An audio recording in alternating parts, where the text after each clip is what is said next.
My wife faked chronic fatigue for 2 years while I did everything. She was furious when I showed the divorce court the receipts.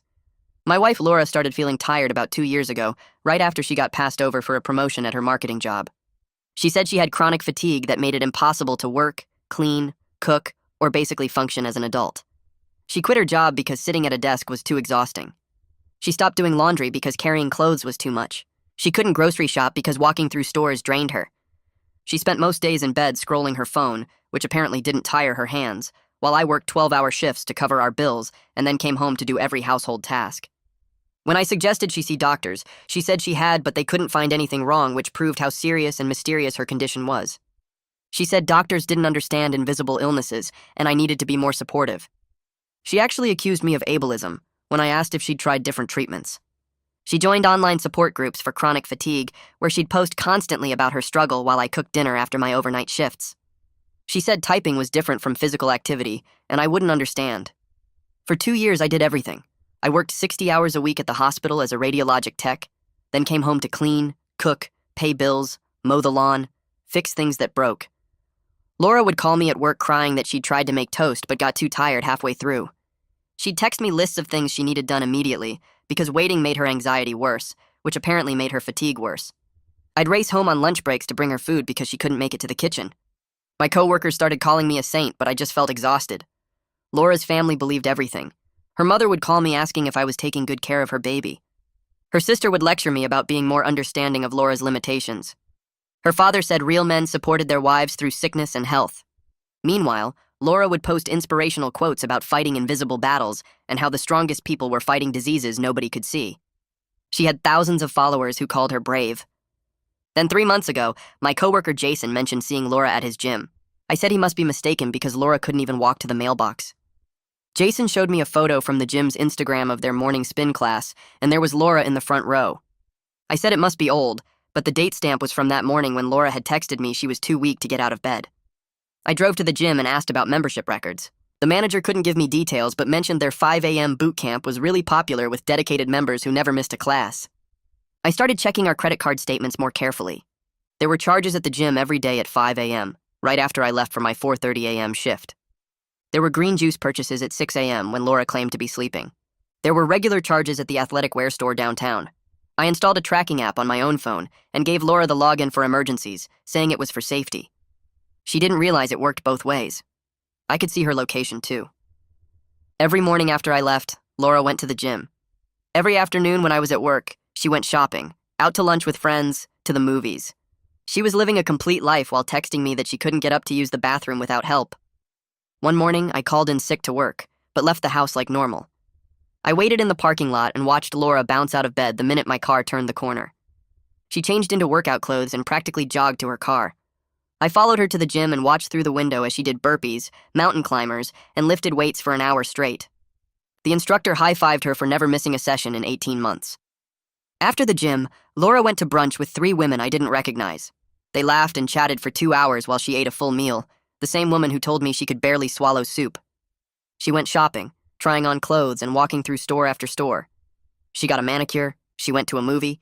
Then at 3 p.m., she raced home, changed into pajamas, and got into bed just before I usually came home early to check on her. When I walked in, she was moaning about how hard the day had been just existing. I didn't confront her immediately. Instead, I started documenting everything. Her fitness app, which was public, showed she'd won dozens of challenges for most active member. Her Instagram Finsta account I found showed her at parties, concerts, hiking trips, all while supposedly bedridden. Her Uber history showed daily trips when she was supposedly too weak to drive. Her friend Ashley had posted photos of their girls' weekends when Laura was supposedly having her worst flare-ups. The final straw was when Laura said she was too sick to attend my mother's funeral. She said travel would set her recovery back months. I went alone to bury my mother while Laura stayed home. That day, her location showed she was somewhere I did not expect. The app showed she was at Serenity Springs Resort and Spa, about 2 hours north. I clicked through the location history and saw she'd been there since 10 a.m. I pulled up their website on my phone. Couples massage packages, champagne brunch, private hot tub suites. I sat in my car in our driveway staring at the screen while my mother was lowered into the ground without me there. My hands started shaking so hard I almost dropped my phone. Something inside my chest felt like it was cracking apart. I'd spent the whole day at the funeral home and cemetery thinking Laura was home resting, too weak to travel. She was getting a hot stone massage and drinking mimosas. I put my head against the steering wheel and just sat there for maybe 20 minutes. Then I got out of the car and walked to the front door. My key turned in the lock and I pushed it open.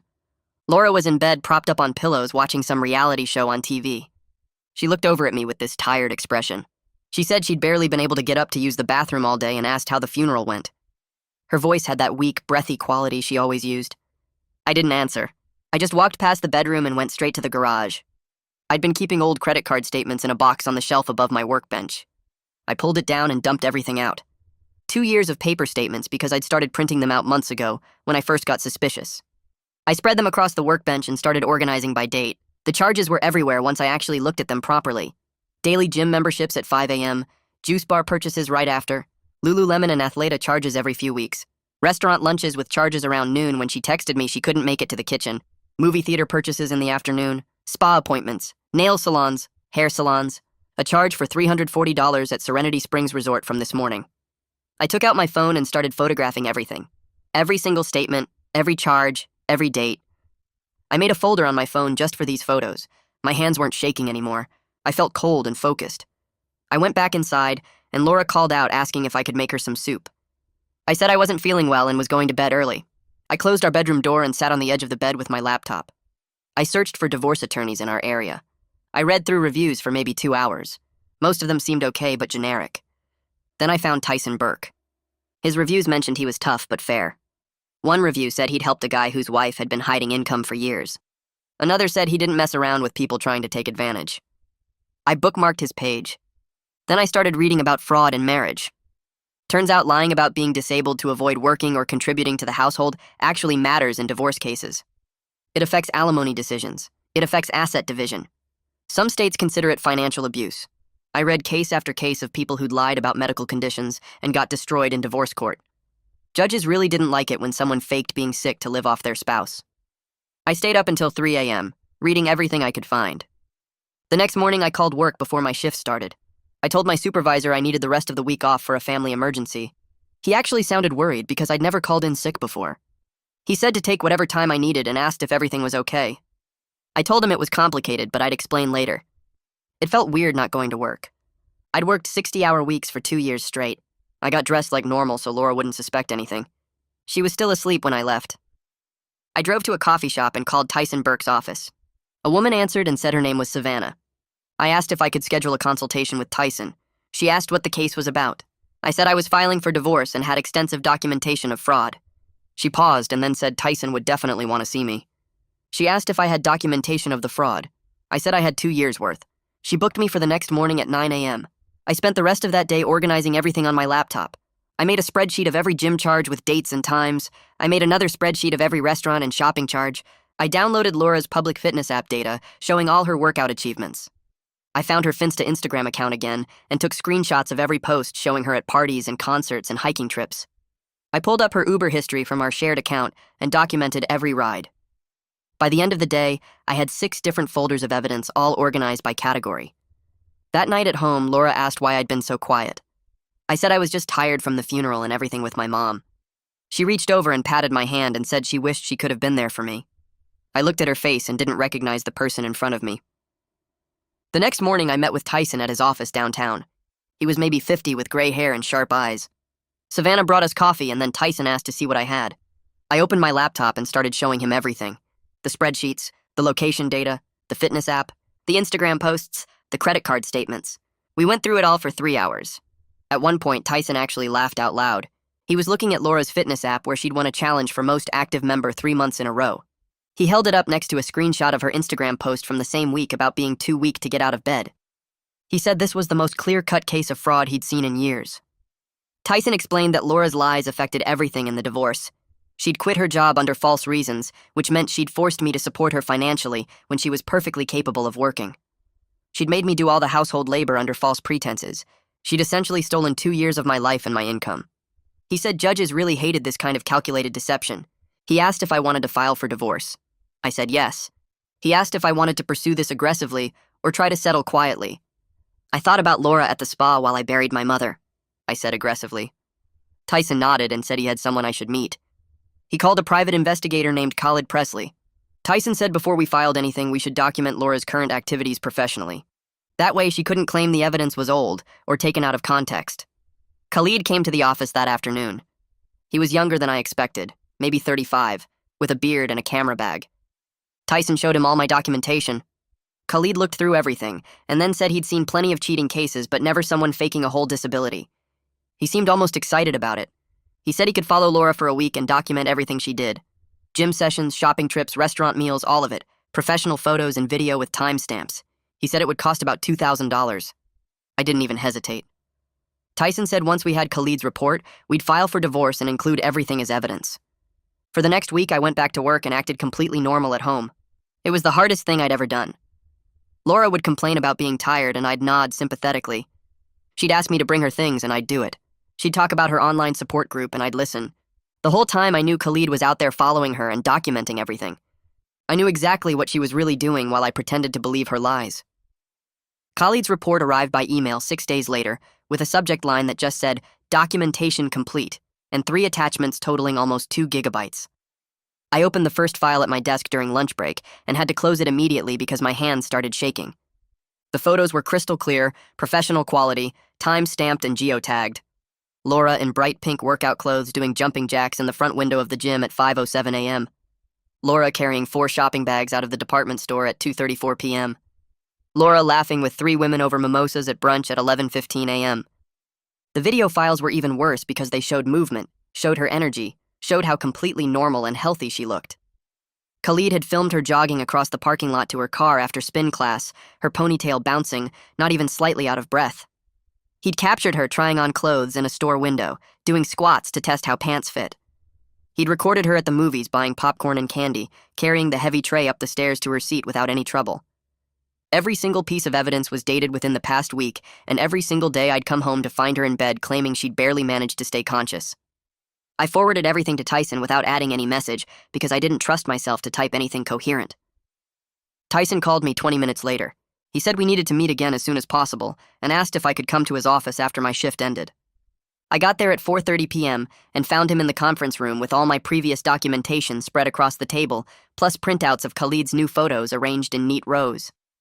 Tyson looked at me and said this was more than enough to file for divorce. He said we could request that Laura pay my attorney fees because her fraud had caused me significant financial harm. He explained that judges had discretion to order fee shifting when one spouse had engaged in serious misconduct and faking a disability for 2 years definitely qualified. Then he suggested I write out a detailed account of the emotional and financial toll her deception had caused me. He said it would help the court understand the full scope of what she'd done and why I deserved a favorable settlement. He asked if I could handle writing something like that, or if I needed help organizing my thoughts. I told him I'd been organizing these thoughts for months, and I could definitely write it all down. I spent the next 3 days writing during every spare moment I had. I started with the day Laura first claimed to be too tired to work and traced everything forward from there. Every morning I'd rushed home on my lunch break to bring her food. Every evening I'd cooked dinner after working a 12-hour shift. Every weekend I'd spent doing laundry, grocery shopping, cleaning the house, mowing the lawn in 100-degree heat while she watched from the bedroom window with the air conditioning on full blast. I wrote about the times she'd called me at work crying because she'd tried to make toast and got too exhausted halfway through. The nights I'd stayed up until 2 a.m. doing dishes and paying bills because there was nobody else to do it. The vacation days I'd used to take her to doctor appointments where she'd lie to physicians about symptoms she didn't have. The thousands of dollars in medical bills for tests that found nothing wrong because nothing was wrong. The birthday parties and family gatherings I'd attended alone because Laura was too sick to go. The promotions at work I'd turned down because I couldn't take on more responsibility when I was already stretched too thin. My mother's funeral that I'd attended by myself while Laura went to a spa. When I finished, the document was 40 pages long, single-spaced, and reading it back made me feel sick. I'd lost 2 entire years of my life to her lies. I emailed the timeline to Tyson and he called me the next morning.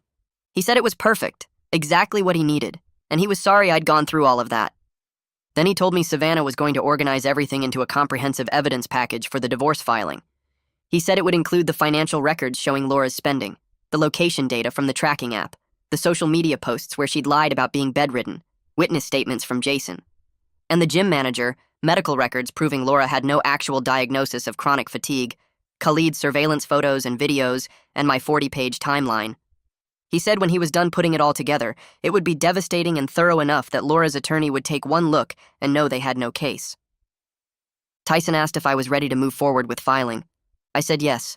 He said he'd have the papers ready by early next week, and we'd arrange to serve Laura when I wasn't home, so I wouldn't have to deal with her immediate reaction. He also suggested having Khalid position himself nearby during the serving to document whether Laura maintained her sick act when she thought nobody was watching. I agreed to everything and felt this strange sense of calm settle over me. It was finally happening. The next Tuesday morning, I left for work at my usual 4:30 a.m. time and texted Tyson that I was gone. The process server was scheduled to arrive at the house at 9 a.m., when Laura would definitely be back from the gym and pretending to be asleep. Khalid was parked down the street with his camera ready. I went through my shift on autopilot, scanning patients and filling out reports while my phone sat in my locker because I didn't want any distractions. At 10:15 a.m. during my break, I finally checked my messages and found 3 texts from Khalid. The first said, "Papers delivered at 9:04 a.m. She answered door in pajamas."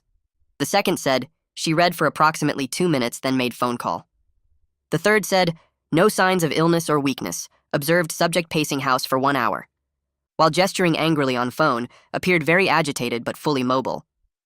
Attached were photos showing Laura through the front window, walking back and forth rapidly, waving her arms, her face red and angry. No hint of fatigue anywhere. At 11:30 a.m., my phone started ringing. Laura's name flashed on the screen and I almost didn't answer, but then decided I wanted to hear what she'd say. I picked up and she immediately started screaming about the divorce papers, about how I was abandoning her during her illness, about how cruel and heartless I was being. Her voice was strong and loud, no weakness or tiredness in it at all. I waited until she paused for breath and then said very calmly that I knew about the gym. I knew about the spin classes and the boot camps and the personal training sessions. I knew about the spa she went to while I buried my mother. I knew about all of it, and I had proof. Laura went silent for about 5 seconds and then started crying, these big dramatic sobs. I hung up. Within 2 hours, Laura's mother called me.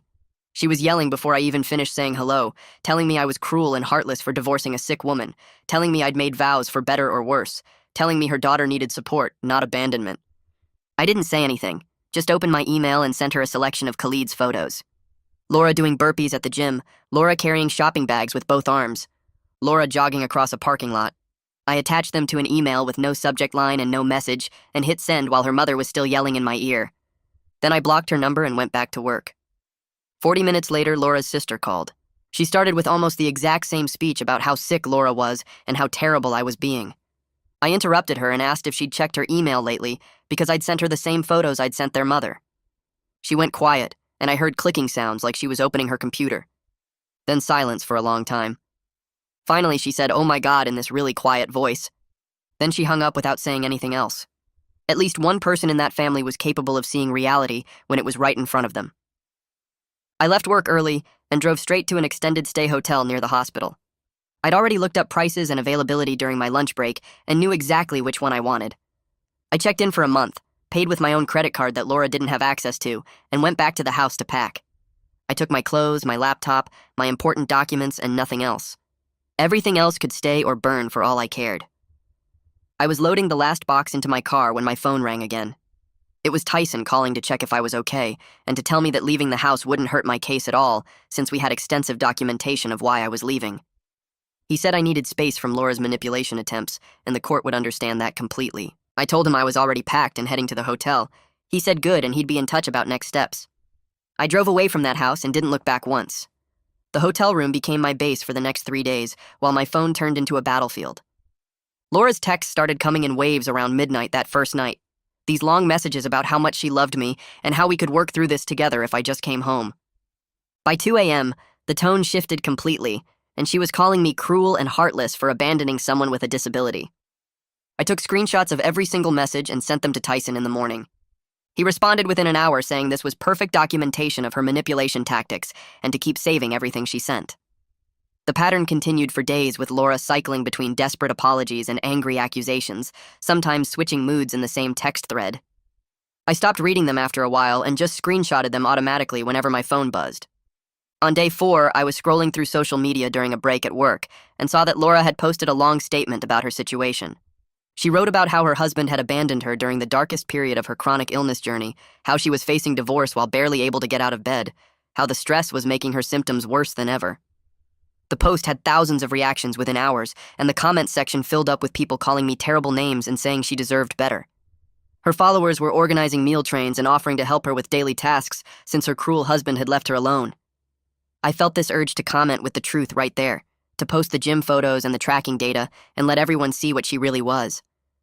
My fingers hovered over the reply button for a solid minute before I remembered what Tyson had told me about letting her dig her own hole. I closed the app and went back to work. 2 weeks after I moved out, Tyson called to tell me that Laura had hired legal representation. Her attorney was someone named Milo Howell, and his first move was requesting mediation before proceeding with the divorce. Tyson actually laughed when he told me this and said it meant their position was weak and they wanted to avoid the discovery process where all our evidence would become official court record. He explained that mediation was actually good for us because it gave us a chance to present everything we had in a controlled setting and watch their case fall apart in real time. I asked if we had to agree to it, and Tyson said we should because it would either result in a quick settlement on favorable terms or prove to the court that Laura was being unreasonable when we eventually went to trial. We scheduled the mediation session for 2 weeks out, which gave Khalid more time to gather current documentation of Laura's activities. During those 2 weeks leading up to mediation, I heard from multiple people that Laura was telling everyone I was having some kind of mental breakdown. Her story was that the stress of caring for her had caused me to develop paranoid delusions, and I was imagining her doing things she physically couldn't do. Her mother apparently believed this completely and started organizing a meal train through the neighborhood for her poor sick daughter whose husband had lost his mind. I watched from my hotel as neighbors I barely knew started showing up at the house carrying casseroles and covered dishes, these kind people who thought they were helping someone in need. It made me angry in a way I hadn't felt before because Laura was manipulating good people into enabling her lies. Khalid earned every penny of his fee during those 2 weeks. He positioned himself near the house during meal train delivery times and captured everything on video. The footage showed Laura answering the door moving slowly and weakly, accepting the food with trembling hands and grateful tears, playing her sick role perfectly for the neighbors. But Khalid kept filming after they left and caught her carrying the casserole dishes into the kitchen with both arms, moving normally, then changing into workout clothes and jogging to her car 20 minutes later. The best footage came when one of the neighbors, an older woman from 3 houses down, happened to be getting her mail when Laura came out in full athletic gear and jogged past her to the car.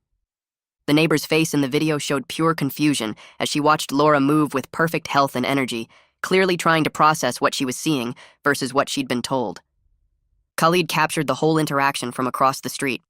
Jason caught me in the break room at work one afternoon and said he and 2 other techs wanted to write statements for my divorce case. He'd apparently told them what was happening, and they all remembered the past 2 years of watching me come to work exhausted, rushing home constantly to take care of Laura, missing breaks to bring her things she needed. They wanted to document how worn down I'd been and how much I'd sacrificed trying to support someone who was supposedly too sick to function.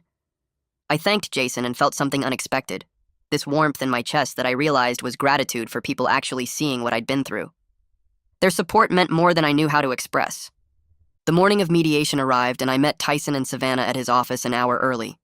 The conference table was covered with 3 thick binders, a laptop already queued up with video footage, and a printed timeline of the past 2 years that Savannah had spent days perfecting. Tyson looked at the evidence spread out before us and said we were going to make this quick and clear. He walked me through exactly how the session would go, what questions the mediator would ask, how Milo would try to frame things, and when we would present each piece of evidence for maximum impact. Savannah had organized everything with colored tabs and notes, so Tyson could find any specific document in seconds. I felt prepared in a way I hadn't expected, like we were going into battle with superior weapons. We arrived at the mediation office 15 minutes early and watched through the lobby window as Laura pulled into the parking lot. She got out of her car moving completely normally, walking with regular speed and posture toward the building entrance. But the second she came through the door and saw me sitting in the lobby, her whole body changed. She started moving slowly like every step hurt, her shoulders hunched forward, one hand bracing against the wall for support. It was such an obvious performance that I almost said something, but the mediator had come out to greet us, and I saw him notice the sudden change too. He glanced at Laura, then at me, then made a small note on his clipboard before leading us into the conference room.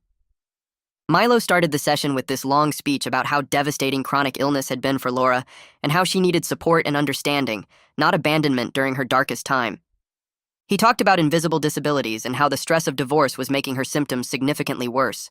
He painted me as someone who'd given up on his marriage vows the moment things got difficult. Tyson let him finish his whole speech without interrupting, just sitting there with his hands folded on the table looking completely calm. When Milo finally stopped talking, Tyson reached for the first binder, opened it to a tabbed section, and slid a stack of photos across the table showing Laura doing burpees at the gym. The mediator picked up the photos one by one, studying each date stamp carefully before looking up at Laura. She asked Laura to explain these images.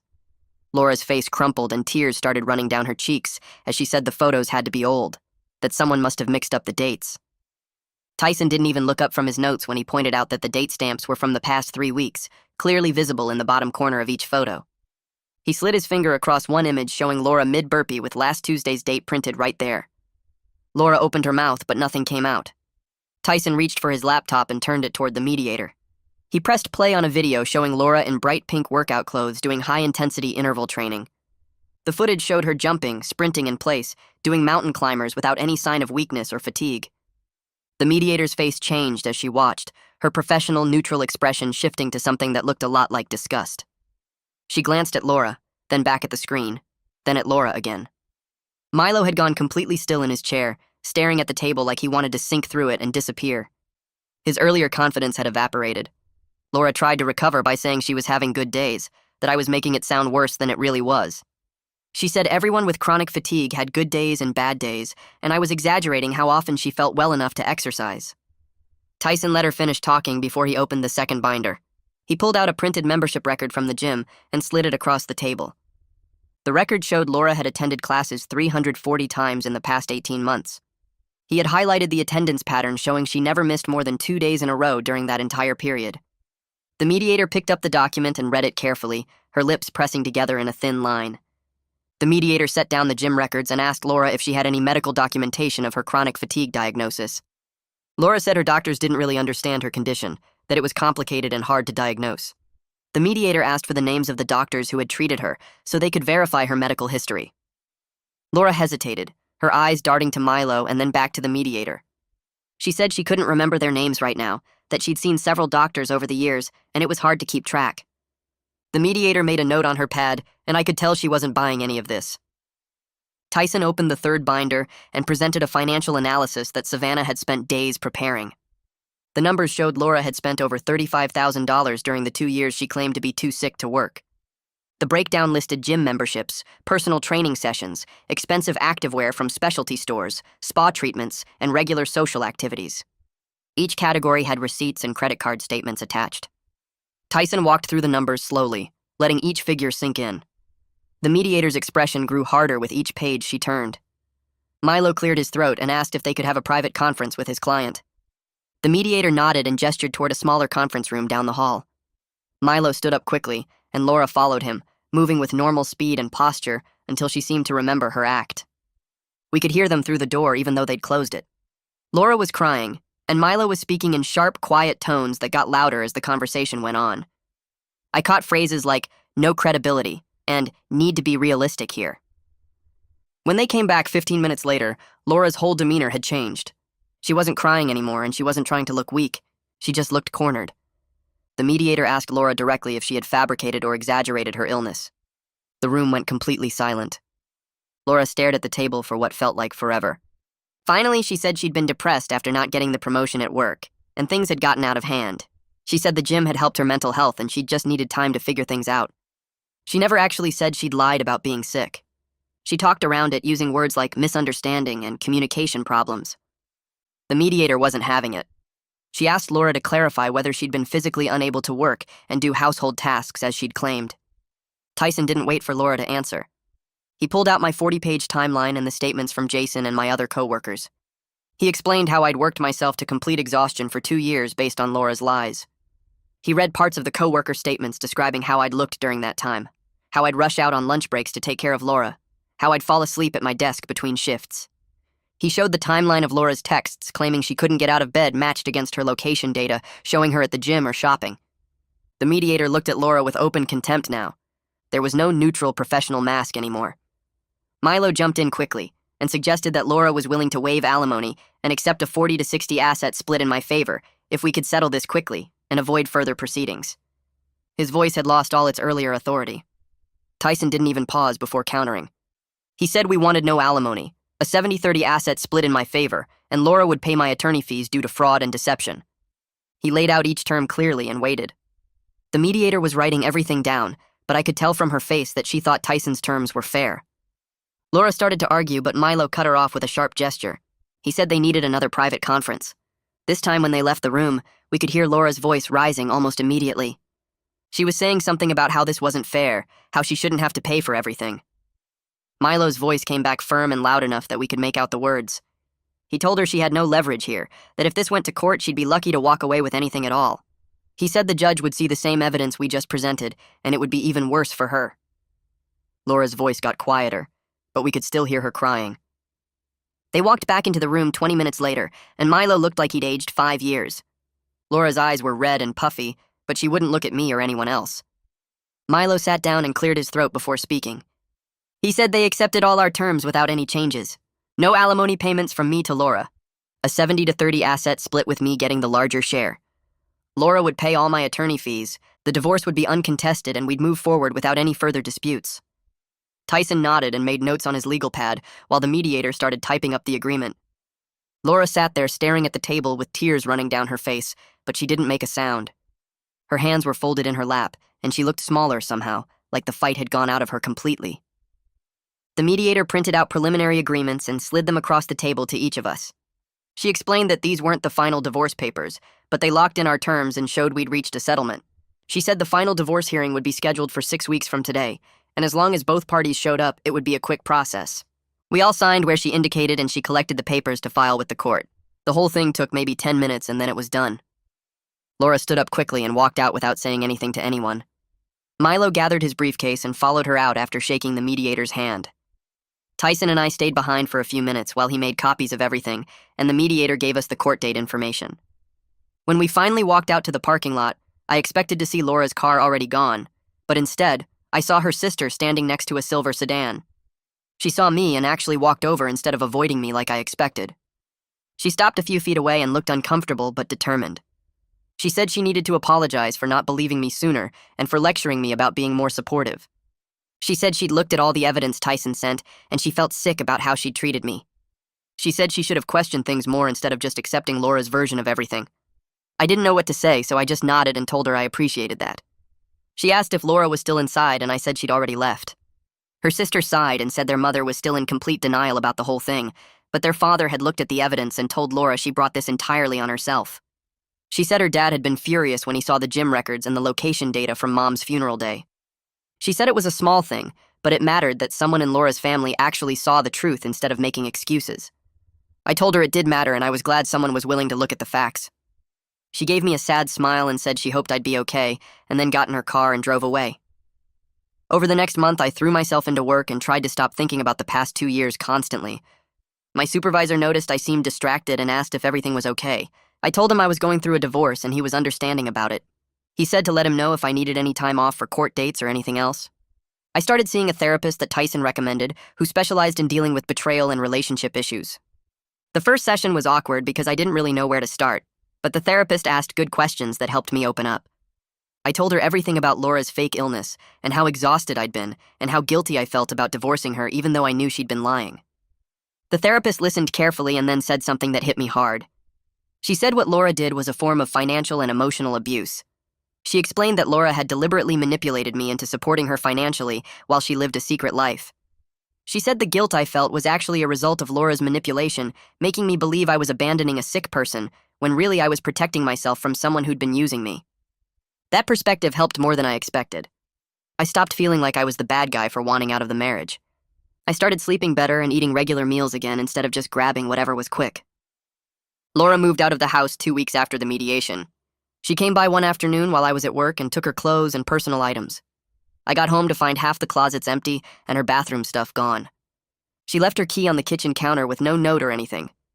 I found out later from her sister that Laura moved in with her mother, who apparently still believed Laura had really been sick, and I was the villain who abandoned her. Her mother had been posting things on social media about how cruel the world was to people with invisible illnesses and how families should stick together no matter what. Some people will believe what they want regardless of how much evidence you show them. Laura's mother had decided I was the enemy, and nothing was going to change her mind. I started going through the house more carefully after Laura moved out. I wanted to pack up anything she'd left behind and get it out of my space. In the back of the master bedroom closet, I found shopping bags stuffed behind old suitcases. There were bags from expensive stores downtown with clothes that still had tags on them. Designer workout gear that cost more than my entire wardrobe. I found receipts stuffed in drawers all over the house for things I'd never seen. Hundreds of dollars at restaurants I'd never been to, spa treatments every other week, concert tickets and movie stubs. There was a second phone hidden in a box in the garage that she must have forgotten about.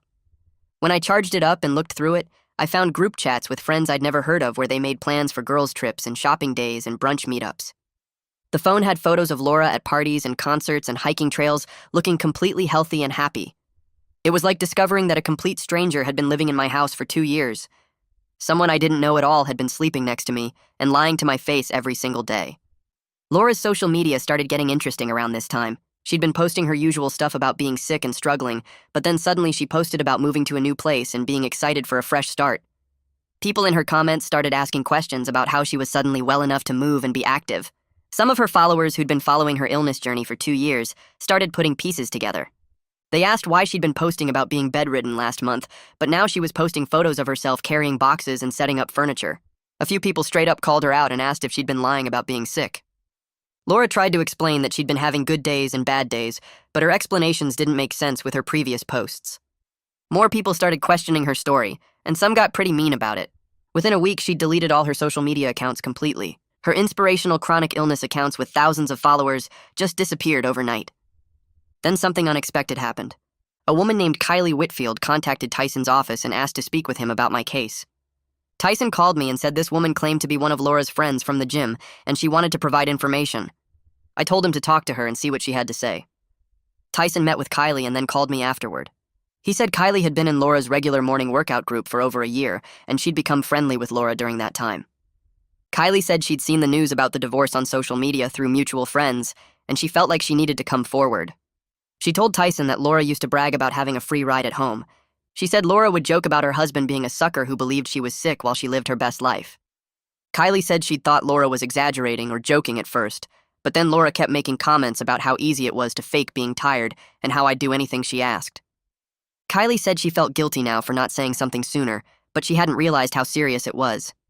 Tyson asked if she'd be willing to testify if needed, and Kylie said absolutely. Hearing that Laura had actually bragged about fooling me made my blood boil. It was one thing to know she'd lied, but knowing she'd laughed about it with her friends were a whole different level of betrayal. The divorce hearing finally arrived 6 weeks after mediation. I met Tyson at the courthouse early in the morning, and we went through the final paperwork one more time. He said this should be straightforward since everything was already settled and agreed upon. We just needed the judge to review the evidence and grant the divorce with our terms. Laura showed up with Milo right before the hearing started. She looked different somehow. Thinner maybe, or just tired. She didn't try to talk to me or even look in my direction. We went into the courtroom and the judge called our case. The judge was a woman in her 50s who looked like she'd seen everything. She reviewed the mediation agreement and then asked if both parties agreed to the terms. Milo and Tyson both confirmed we did. Then the judge asked to see the evidence that led to this particular settlement. Tyson handed up our evidence binders, and the judge spent about 10 minutes looking through them. She looked at the gym records and the location data and the financial statements. She looked at the photos of Laura working out and the timeline I'd written. Her expression got harder as she read. Finally, she looked up at Laura and made some pointed comments about fraud and deception in marriages. She said she'd seen a lot of things in divorce court, but deliberately faking a disability to avoid contributing to a household was particularly troubling. She said the settlement terms were more than fair given the circumstances, and she was granting the divorce exactly as we'd agreed. She signed the papers and told us we were legally divorced as of that moment. The whole hearing took maybe 20 minutes. I walked out of the courthouse into bright sunshine, feeling like I could breathe properly for the first time in months. Tyson walked out with me, and we stood on the courthouse steps for a minute. He shook my hand and said this was one of the most clear-cut cases of marital fraud he'd handled in his career. He said most of his divorce cases involved gray areas, and he said she said situations, but this one had been black and white from the start. He said I'd done everything right by documenting thoroughly and not confronting Laura until I had solid proof. I thanked him for everything, and he said to call if I needed anything else, but he doubted I would. I watched him walk back to his office, and then I got in my car and just sat there for a few minutes. I was legally single. I had 70% of our assets. I didn't owe Laura anything. She was paying my attorney fees. After 2 years of being used and lied to and exhausted, I'd actually won. It felt strange and good and sad all at the same time. I started the car and drove back to work because I had a shift that afternoon, and sitting around thinking about it wasn't going to help anything.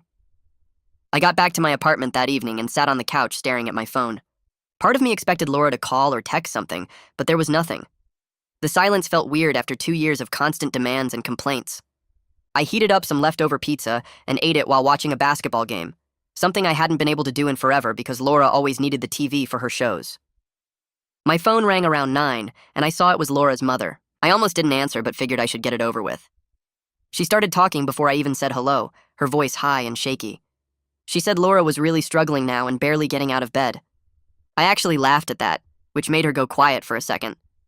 I told her Laura was perfectly capable of working and taking care of herself, and that she'd been doing exactly that for 2 years while pretending otherwise. She tried to argue, but I just said I was done and hung up. Then I blocked her number and Laura's sister's number and Laura's father's number. I blocked everyone from that whole family because I didn't owe them explanations or updates or anything else. The next few weeks I focused on selling the house. I couldn't stand being there anymore with all the memories of coming home exhausted to do more work while Laura lounged in bed. Every room reminded me of something she'd claimed she couldn't do. The kitchen where she said she was too tired to make toast. The laundry room where carrying clothes was apparently impossible. The bedroom where she'd spent hours on her phone while I mowed the lawn in 100-degree heat. I hired a realtor and she said the market was good. We listed it on a Thursday and had 3 offers by Sunday. I accepted the highest one and started packing my stuff.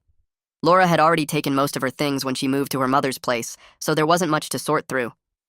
The closing happened 6 weeks later, and I walked away with enough money for a solid down payment on a smaller place. The realtor shook my hand and said congratulations, and I felt lighter than I had in months. I started looking at townhouses closer to the hospital because my commute had been eating up 2 hours a day between driving and traffic.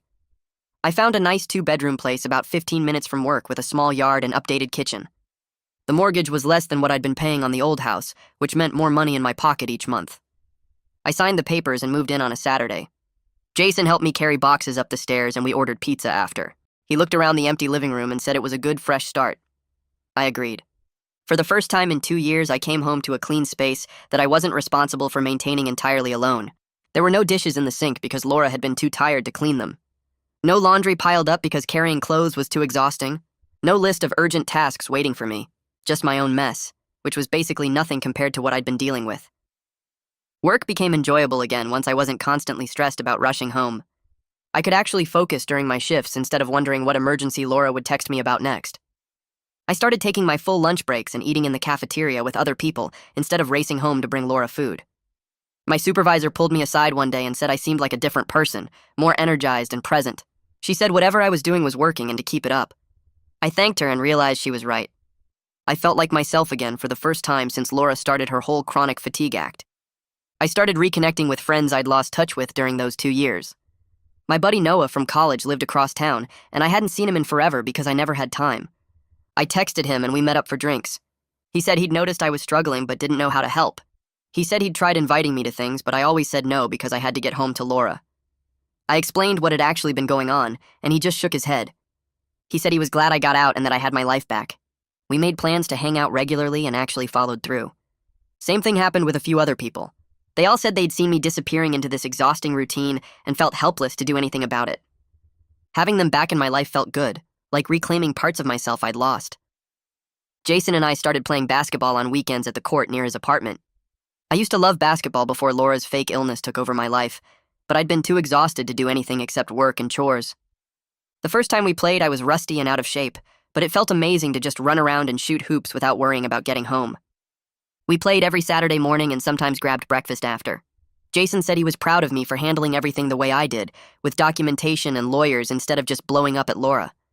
I told him I'd wanted to blow up at her plenty of times, but knew that wouldn't help my case. Getting back into hobbies like this felt like reclaiming parts of myself I'd thought were gone forever. 6 months after the divorce, I was doing my grocery shopping on a Wednesday evening when I turned down the cereal aisle and saw Laura at the register. She was wearing a store uniform and scanning items for an older woman with a full cart. I froze for a second, then kept walking toward the checkout lanes. Laura looked up and saw me and her face went pale. She quickly looked back down at the items she was scanning and didn't acknowledge me at all. I got in a different line and paid for my groceries, and when I walked past her register on the way out, she was staring hard at the scanner like it was the most interesting thing in the world. The whole interaction lasted maybe 2 minutes, and I felt absolutely nothing. No anger, no satisfaction, nothing. She was just some person I used to know who worked at the grocery store now. I loaded my groceries in the car and drove home and didn't think about it again. My therapist helped me work through the anger and betrayal over the next several months. At first, I was furious every time I thought about those 2 years of being used and lied to. But gradually, that anger faded into something more like indifference. She helped me see that Laura wasn't worth my emotional energy anymore. She'd made her choices and faced the consequences, and I'd moved on with my life. The realization that I genuinely didn't care what happened to Laura felt like freedom. I wasn't carrying around this weight of betrayal and hurt anymore. She was just someone from my past who I had no connection to, and that was perfectly fine. I started dating casually a few months later. Nothing serious, just meeting people through apps and going to dinner or movies. It was nice to have conversations with people who were honest about their lives. One woman I went out with a few times asked about my divorce, and I gave her the short version. She said her ex had cheated on her for a year before she found out, and we talked about how hard it was to trust people after being lied to like that. We didn't end up being a match romantically, but we stayed friends. Most of the dates were fine, some were boring, a couple were actually fun. I wasn't looking for anything serious yet, just enjoying being around people without the weight of Laura's deception hanging over me. A year after filing for divorce, I was in the best shape of my life because I actually had time to work out. I joined the gym near my townhouse and started going 3 times a week after work.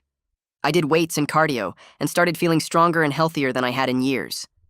The irony wasn't lost on me that Laura's fake fitness journey while pretending to be sick had somehow led to my real one.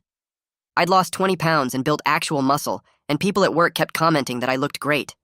I felt great too, physically and mentally. My life was completely different from what it had been during those 2 years of exhaustion and lies, and every part of the change was an improvement. My supervisor called me into his office 3 months after the divorce finalized and told me the department wanted to promote me to senior radiologic tech. The raise was significant, almost $15,000 more a year, and he said I'd earned it through my dedication and improved performance over the past year. I accepted immediately and realized that for the first time in years, I was actually advancing in my career instead of just surviving. My coworkers took me out for drinks after my shift to celebrate, and Jason raised his glass and said he was glad to see me getting back to being myself again. The promotion meant better hours too, more flexibility, and I could finally focus on doing my job well instead of constantly worrying about what crisis Laura would manufacture next. I started taking on additional training opportunities and mentoring newer techs, things I'd been too exhausted to consider during those 2 years of carrying everything alone. Laura's sister sent me a text message a few weeks later saying she thought I should know that Laura was working full-time now at a retail management position. She said Laura seemed to be doing fine, going to work every day without any problems, which was exactly what I'd suspected all along. The confirmation felt good, even though I already knew the truth. Laura had never been sick.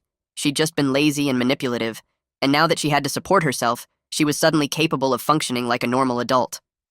Her sister apologized again for not believing me sooner and said their father had cut off financial support to Laura once he saw all the evidence, forcing her to actually get a job.